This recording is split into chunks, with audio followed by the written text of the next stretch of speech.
30대여도 돈이 없을 수 있냐? 아, 당연하죠. 안개 없이 제 미래일 수도 있을 것 같아요. 현실이 어떤지 물어봅니다. 제가 진짜 현실적인 말씀을 해드릴게요. 30대라고 해서 돈이 탕 이렇게 생기는 게 아니라 20대 때는 돈이 없다는 말이 정말로 부모님한테 손을 벌리지 않으면 생활비조차도 없잖아요. 일반적으로. 근데 30대가 되면 적어도 한 20대 후반, 20대 7, 27, 28세 정도 되면은 직업이라는 개념이 생겨야 해요. 왜냐면은 부모님이 더 이상 도와주지 않거든요. 그래서 그때부터는 기본적으로 직업이 있기 때문에 한 달에 적어도 요즘에로 치면 한 200에서 250 정도는 정말 알바를 해도 받더라고요. 그래서 그 정도를 벌면은 뭐 친구들 만나서 돈 쓰고 여기저기 쓰고 이렇게 해도 한 100 정도는 남는 것 같아요. 그래서 100 정도가 나오면 그 정도를 세이빙을 하고, 그러면은 그 한 봐봐 2, 3년 남잖아. 27세부터 28, 29, 30 뭐 이렇게 하면은 한 2, 3년이 되잖아. 그럼 그 기간 동안 한 달에 진짜 적게 한다고 해도 30만 원에서 50만 원 정도 세이빙을 한다고 쳐. 그렇게 세이빙을 하다 보면은 한 500만 원에서 1000만 원 정도는 아주 작은 돈이라도 그만큼은 쌓더라고요. 그럼 이제 그걸로 뭐 보증금을 해서 전세를 산다든지 아니면 월세를 산다든지 이렇게 활동할 수 있는 돈이 조금은 생기는 거야. 그리고 또 돈을 벌면은 거기서 점점점점 이렇게 또 되는 거지. 요즘에는 시급이 많이 올라서 그런 게 충분히 가능해진 것 같아요. 그래서 그 정도 돈이 있다. 그러니까 굶어 죽을 만큼의 그런 끔찍한 상황까지는 가지 않는 게 30대다.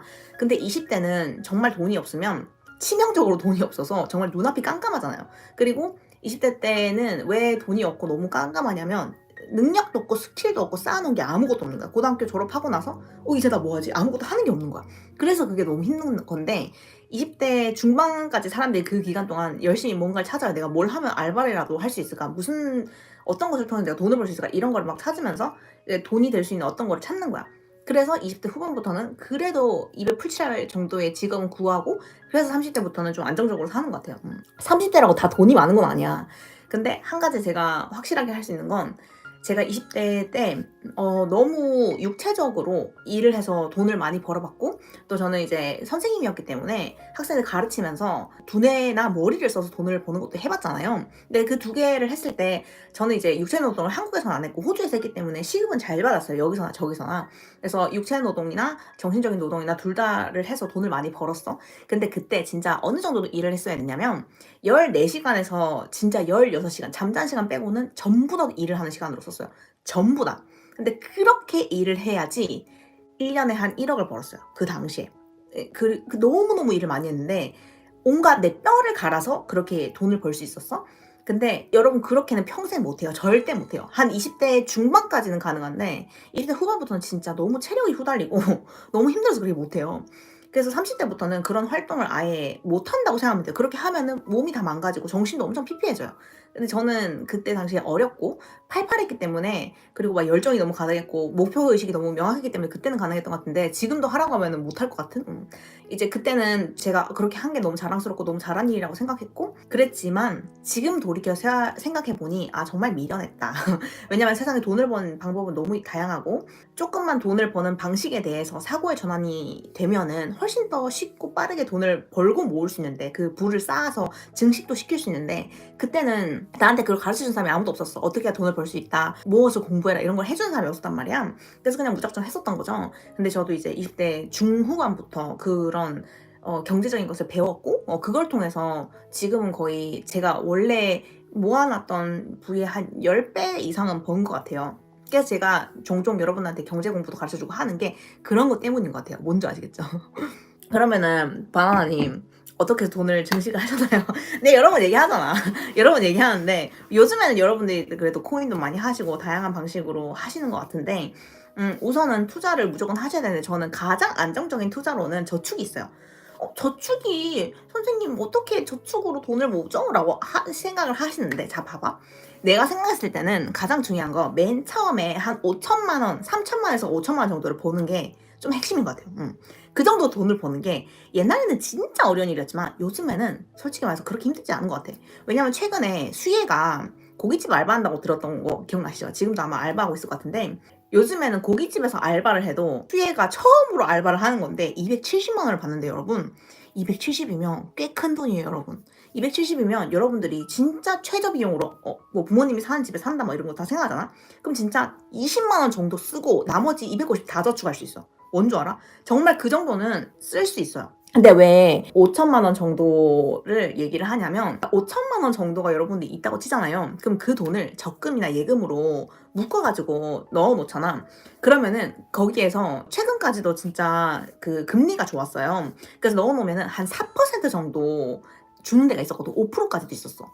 그러면은 내가 넣어 놓은 돈의 5% 정도를 만약에 받는다고 쳐요. 그러면 돈이 얼마야? 봐봐. 5천만 원에 5%면은 나쁘지 않아요. 그래서 가만히 돈을 넣어만 놔도 5%씩 생기니까, 그리고 적금이면 그게 더 많이 생기겠죠. 그래서 가만히 있어도 돈이 증식되는 거를 눈으로 볼 수 있어요. 그게 처음으로 여러분들이 해볼 수 있는 가장 쉬운 투자예요. 근데 거기서도 이제 어느 정도는 세금이 떼가기도 하고, 여러분이 너무 어리거나 돈이 없으면 안 떼가기도 하거든요. 근데 세금도 무조건 떼는 건 아니에요. 그래서 그게 가장 쉬운 단계의 투자였고, 그 이후로 막 사람들이 얘기하는 막 뭐 주식이라든지 이런 거 되게 많잖아요. 근데 요즘에는 국내 주식은 워낙에 장이 안 좋아서 대부분 미장을 많이 하죠. 근데 미장 같은 경우도 막 넣으면은 25%씩 세금을 떼니까 뭐 그래봤자인 거 아니야라고 생각하는데, 뭐 퍼센테이지 오르는 게 많이 오르면은 1년에 뭐 100%, 200% 오르는 것도 되게 많기 때문에 넣으면은 여러분 수익은 나쁘지 않아요. 최근까지는 정말 좋았어요. 언제나 늘 똑같진 않지만. 근데 이것도 1년에 한 200 얼마씩 그 정도는, 내가 만약 230만 원 정도를 벌었어? 그러면 그 정도까지는 공제를 해줘요. 그 세금 안 내도 돼요. 그런 것들도 있고, 그리고 제가 예전에 경제 시간에 알려드렸던 뭐 ISA 뭐 이런 거를 하게 되면은 세금을 안 내고 오히려 절세를 하면서 투자하고 돈을 또 벌 수 있단 말이야. 연금도 할 수 있고. 그래서 여러 가지 그런 투자 상품이 있고, 여러분들 그런 걸로 경제적인 부를 이룰 수도 있고, 또 돈을 모을 수도 있어. 그런 걸 여러분들이 공부를 해야지. 그게 아니라 어디에서 알바를 해서 시급을 얼마를 받고 이런 거에 집착을 하면은 여러분은 평생 노동만 해서 평생 진짜 소소한 작은 돈에만 연연하게 될 수밖에 없어요. 그리고 여러분들이 본격적으로, 여러분 코인이요 영원히 이렇게 장난이 아닐 수가 없어요. 그러니까 지금까지는 코인이 오를 때 어떻게 올랐어? 1년에 거의 한 300% 이렇게 올랐거든요. 비트코인도 진짜 한 1년, 2년 전까지만 해도 3천만 원이었어요. 근데 지금은 당연하게 1억 넘잖아요. 그러니까 여러분들이 진짜 조금만 사람들이 얘기하는 정보를 얻고, 이게 뭘까? 하면 공부해보고, 바나나가 하도 얘기를 하잖아. 그러면, 언니는 왜 그걸 하게 됐을까? 공부 한번 해보고, 나도 한번 진짜 내가 맨날 말하던 치킨 값을 넣어보고, 그게 성장하는 걸 보고, 그러면 더 파보고, 이런 경험을 했으면 여러분도 이미 코인으로 어느 정도 벌었을 수도 있어. 최근에 시작하신 분도 많죠. 근데 지금이라도 시작해서 다행이에요. 근데 여러분 그거 아세요? 대한민국의 국민의 지금 거의 한 70%가 코인을 한대요. 국민의 70%. 그리고 전 세계적으로 다 거의 비율이 비슷해요. 엄청나게 많은 사람들이, 심지어 핸드폰이 없는 국가에서도 코인을 한다잖아요. 그래서 코인을 하는데 그 대부분의 사람들이 2024년에 처음 시작했대요. 근데 우리가 코인 얘기하기 시작한 게 2020년, 2021년이었잖아. 지금에서야 사람들이 막 시작하는 거야. 근데 그때 당시에 우리가 시작할 때도 그거 너무 위험하지 않나? 안 하는 게 낫지 않나? 그건 좀 아니다. 이렇게 했었는데, 그때 시작했으면 우리가 이미 약간 프론트 러너였던 거야. 그러니까 미리 다른 사람들보다 한치 앞서가지고 달리기 시작한 사람인 거죠. 그래서 우리가 좀 더 리더로서 더 많은 혜택을 누릴 수 있는 거지. 근데 지금도 여러분 아직 사람들이 모두 막 다 알아서 하는 게 아니야. 지금 코인 하는 사람들 대부분 뭣도 모르고 막 들어본 거, 사람들이 얘기하는 거, 갑자기 사라 이렇게 하면 이상한 코인도 사기도 하고, 아직도 그런 단계예요. 왜냐면 사람들이 그렇게 지식이 막 엄청 풍부하지 않거든요. 그래서 지금 여러분들이 조금만 발벗고 나서서 공부하고, 여러분들 막 조금 더 나은 시급받고 이런 것보다 이런 거 공부하면 훨씬 더 큰 부를 안정적으로 많이 벌 수 있어요.